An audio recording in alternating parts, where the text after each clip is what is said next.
ভাই রে ভাই, কি যে খাবো কিচ্ছু খুঁজে পাই না। যেটাতেই খাবো ওটাতেই অ্যালার্জি, যেটাতেই খাবো ওটাতেই অ্যালার্জি। আমার তো আবার টুকিটাকি অ্যালার্জির সমস্যা আছে, যার কারণে একটু খাবারগুলো ইদানিং বেশি স্কার্বি রোগ হচ্ছে আমার বাচ্চার, ইদানিং হয়েছে, যার কারণে একটু খাবার বাছা কোছা করতে হচ্ছে। কিন্তু আর কতদিন ধরে খাবার একটু বাছা কোছা করতেছি, কিন্তু আজকে আর পারলাম না। তো হ্যালো এভরিওয়ান, আসসালামু আলাইকুম, কেমন আছো সবাই? আজকে রান্নাঘরে চলে এসেছি।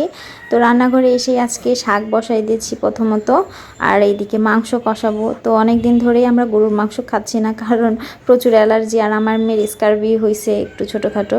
তো এই জন্য আর কি একটু খাবার টাবার বেছে বুঝে খাওয়ানো হচ্ছিল ফ্যামিলির সবারই।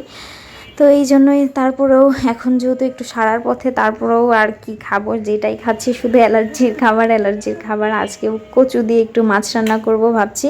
তো ওটাতেও তো অ্যালার্জি, মানে যে কোনো সবজি বাজারে কিনতে গেলেই দেখি অ্যালার্জির সবজি ছাড়া তেমন কিছু নাই ধরা চলে, হঠাৎ দু একটা। তো এদিকে আমি কচু দিয়ে একটু মাছ রান্না করব, আর ওইদিকে গরুর মাংস। এই তো আমার দুপুরে রান্না আজকের।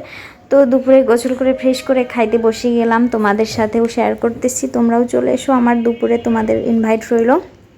তো আমি এখানে শাক দিয়ে প্রথমত নিয়ে নিয়েছি, আর শাকের সাথে কিন্তু শুকনা মরিচের কম্বিনেশনটা বেশি ভালো লাগে আমার কাছে। শুকনা মরিচ দিয়ে শাক খেতে বেশি ভালো লাগে কাঁচামরিচ থেকে, আর কাঁচামরিচ দিয়ে হচ্ছে গরুর মাংসের কম্বিনেশনটা ওয়াও লাগে। তো এখানে আমার শাক দিয়ে খাওয়া শেষ হলেই আমি এখন গরুর মাংস নিব, আর গরুর মাংসের মধ্যে যদি বড় বড় করে আলুর পিস দেওয়া যায় সেটা কিন্তু খেতে বেশ মজা লাগে, আমার কাছে তো অনেক ভালো লাগে।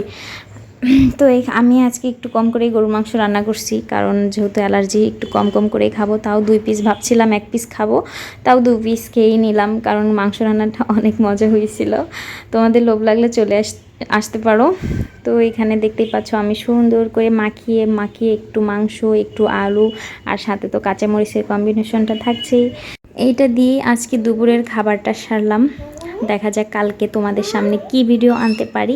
তত সময় তোমরা আমার ভিডিওতে একটু বেশি বেশি করে সাপোর্ট করো, কমেন্ট করো, শেয়ার করো যদি আমার ভিডিও ভালো লেগে থাকে। আর তোমাদের সাপোর্টই হচ্ছে সব থেকে বড় পাওয়া। আর ইদানিং তো আমার ভিডিওর ভিউজ অনেকই কমে গেছে, আর আমার মোবাইলের ক্যামেরার একটু সমস্যা হয়েছে, কারণ ক্যামেরাটা ব্লার হয়ে গেছে একদম। তো নতুন ফোন কেনা ছাড়া এই ক্যামেরা বা এই ফোন দিয়ে আসলে ভিডিও করা বেশি একটা সম্ভবও না, যতটুকু পারি, যার কোয়ালিটি ভালো না, যার কারণে আমার ভিডিওর ভিউসও কমে গেছে আগের থেকে অনেকটাই। তো যাই হোক, অনেক কথাই বললাম তোমাদের সাথে, আর এই কথা বলতে বলতে আমার গরু মাংস দিয়ে খাওয়া শেষ করে এখানে একটু, যদিও পেট ভরে গেছে প্রচুর, তারপরও একটু নিয়ে দেখলাম কচু আর হচ্ছে মাছ নিয়ে দেখলাম কেমন টেস্ট হয়েছে।